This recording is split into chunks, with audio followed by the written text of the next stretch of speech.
Perkenalkan saya Dr. Mats, saya adalah dokter kecantikan di Dr. Mats Clinic. Saya adalah owner di Dr. Mats Clinic dan saya pun sudah memiliki sebuah buku yang berjudul tentang Acnepedia, sebuah buku yang mengupas tuntas tentang jerawat. Jangan lupa ada link di situ untuk bisa saya share ilmu-ilmu terbaru, ilmu-ilmu yang update tentang jerawat. Oke, yang pertama adalah asam salicylic acid. Ya, jadi atau saya sebut dengan salicylic acid. Ini adalah salah satu yang paling tertua ya, yang paling dari dulu jadul selalu dipakai sekarang. Namun sekarang ini berkembang dengan asam salicylic acid yang bermacam-macam semua, dari mulai yang sifatnya iritatif sampai yang paling tidak non iritatif karena dengan menggunakan teknologi enkapsulasi. Yang pertama tentang asam salicylic acid. Asam salicylic acid ini adalah kandungan memang udah jadul banget, udah lama dan sangat efektif. Kenapa sih? Satu, dia mampu mengurangi peradangan. Kedua, dia mampu untuk membuka pori-pori, untuk membuka agar proses obat berikutnya mampu lebih bagusnya lagi. Kalau ada komedo, kemudian ada blackhead, whitehead yang sifatnya tersebut, asam salicylic acid ini bagus banget. Kemudian ketiga adalah dia pun bisa sifatnya adalah sebagai anti-iritan ketika dia dikombinasikan dengan zat lain sehingga dia memiliki efek yang bagus banget untuk jerawat. Bisa mengurangi peradangannya, bisa membuka clog atau pornya, dan juga dia mampu meningkatkan aktivitas zat yang lain.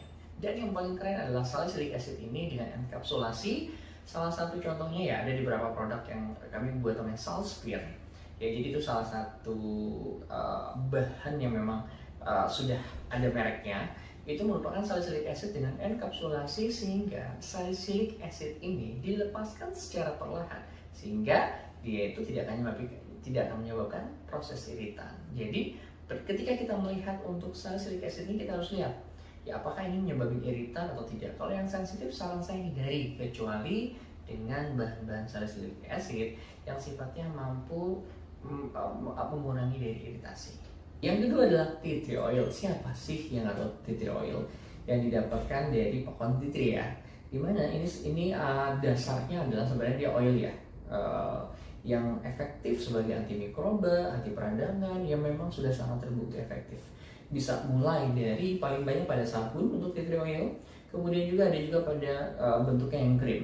Dan yang paling pasti tea tree oil ini merupakan zat yang paling sering banyak digunakan pada krim-krim untuk jerawat. Nah, namun tea tree oil ini kadang-kadang sifatnya agak bau. Ya, kadang-kadang baunya ya khas banget tea tree oil. Nah, beberapa memang ketika teknologi udah bagus, tea tree oil ini dibuat, didesain sehingga dia nggak nyebabin bau dan lebih nyaman dipakai. Nah, yang ketiga adalah golongan vitamin A. Biasanya yang paling sering dipakai adalah retinoid. Ada yang retinaldehid, ada juga yang dia mulai asam retinoat. Tergantung macam-macam. Yang biasa label merah atau yang biasa digunakan dalam krim racikan dokter itu adalah asam retinoat. Mulai dari 0,1, mulai dari 0,05, mulai dari 0,025, adapun ada yang pakai 0,0125 biasa digunakan untuk di area di bawah mata. Nah, ini adalah yang keren banget jujur ya.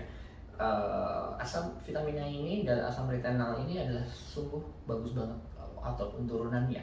Turunannya yang sering dipakai juga retinol ya, dimana dia memiliki efek anti aging, regenerasi kulit yang sangat bagus sekali. Dia pun mampu memperbaiki kulit kita. Bahasa kerennya dapat memperbaiki morfogenesis.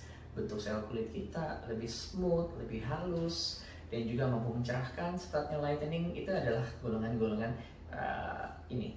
Namun perhatikan teman-teman, ketika teman-teman iritatif terhadap zat tersebut, apalagi suka merah, hati-hati. Kalau bisa hindari golongan-golongan ini.